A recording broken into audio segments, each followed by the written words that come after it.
The following was shot for the World Class Bullshitters Patreon page. If you want to get exclusive content like this very early, make sure that you join patreon.com/worldclassbs. Thanks for watching. Folks, welcome to World Class Bullshitters, where we are on location at Horror Hound Cincinnati with one of our favorite pro wrestlers from AEW, Miss Ruby Soho. Hi. What is up? How you doing today? I'm good. It's been so much fun. You're so tall. Oh, sorry. I got to get used to this stuff. Yeah. I think your lady told you to I know. she's She's a big time fencer, so she's used to standing like this. I'm not, she knows. She's trying to tell you. She's trying to help you out. I got bad knees. I played football. Anyway, so folks, we're here today talking with one of our favorite wrestlers from AEW, and I gotta say, AEW's got a buzz around it like no other. Yeah. My friend and I, Dion here, we've been watching wrestling since the 90s, during the Monday Night Wars, where it was exciting. Yep. But I'm getting that kind of feeling every time I watch AEW, especially with the pay-per-view events versus premium live events. You guys are really putting out non-stop awesome content. Yeah. What's it like working in that environment with so much energy and positivity coming at you guys? Oh, it's the best. It's the best. I have the best job in the whole world. I tell everybody that all the time.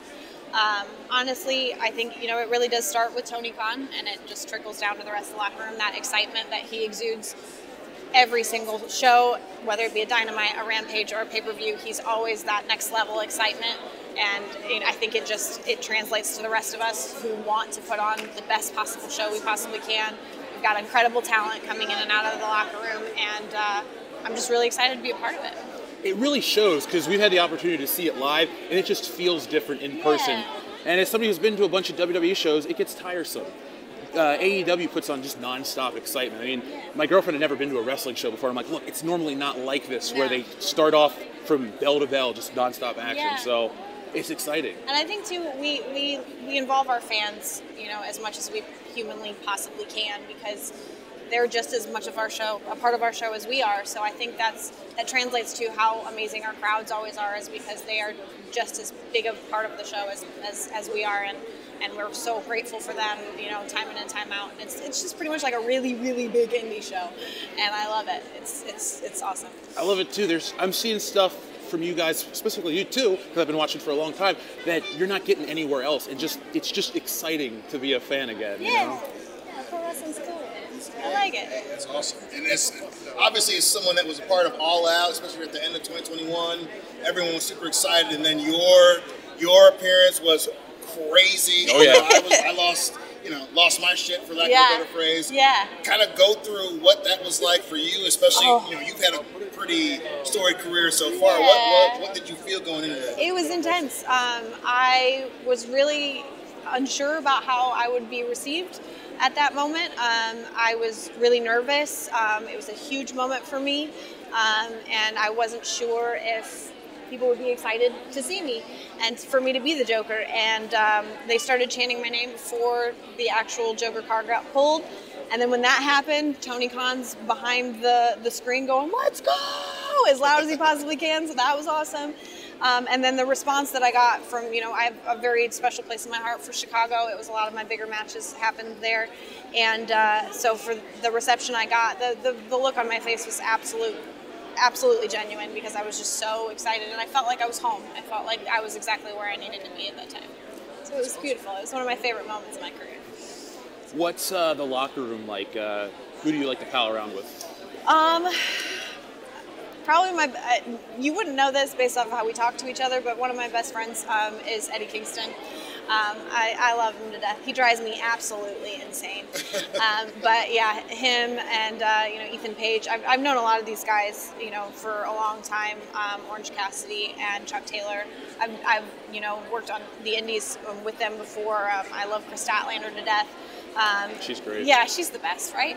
And so yeah, they're people that I've worked with before for years, and have grown this friendship, and we were able to kind of just pick up where we left off when I got there. And I wasn't sure if it would be different, but it's not at all. We still give each other the same amount of crap as we did before, and nothing's changed. We're just on a different platform now.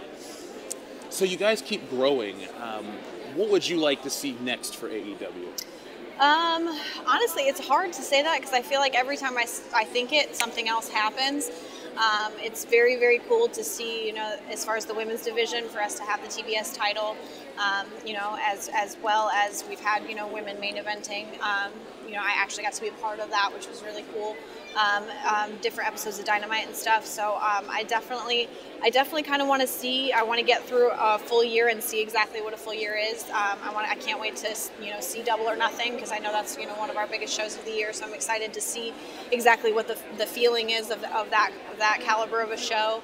I just love to see us keep growing and you know, get to as many different countries as we can, and really start to tour and be able to show the world exactly what we're made of.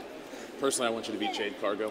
I would love personally, obviously, to hold a title. It's, you know, it's been a number of years, you know, in the making. So hopefully one day we can see some gold around my waist. Well, you have the official support of World Class Bullshitters. Well, I appreciate that, guys. We have a nice, large audience out there that's gonna, you know, throw your name in the hat for every type of title match. So, one final question though. We heard yesterday the big announcement that Triple H has retired after 25 plus years in the ring. You were in NXT. Yes.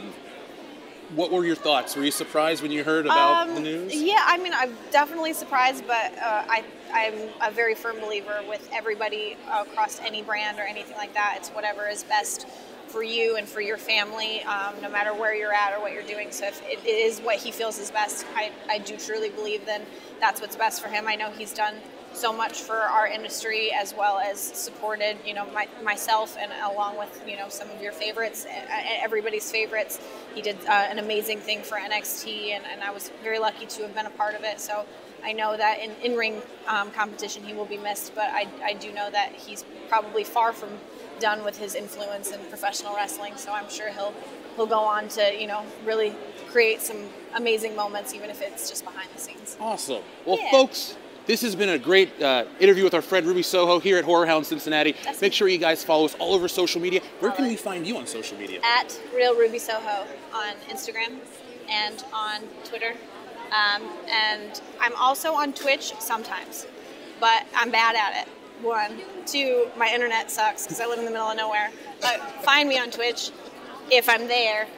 What do you play? And I have played Crash Bandicoot, and I immediately regretted it because that game makes me want to throw my controller through a window. So I play all kinds of stuff, and then sometimes I just have, when my internet doesn't work, we just have Q&As because I don't know how to work things. So that one is at Ruby AEW, I think, something like that. That's how long it's been since I've been on it. But yeah, go follow it if you can find it. But yeah, so thanks for having me, guys. Well, thanks for joining us. Yeah. So folks will be next time with more. Oh, sorry. So folks will be back next time with more. And as always, be excellent to each other. Do that too. Yeah, edit that too.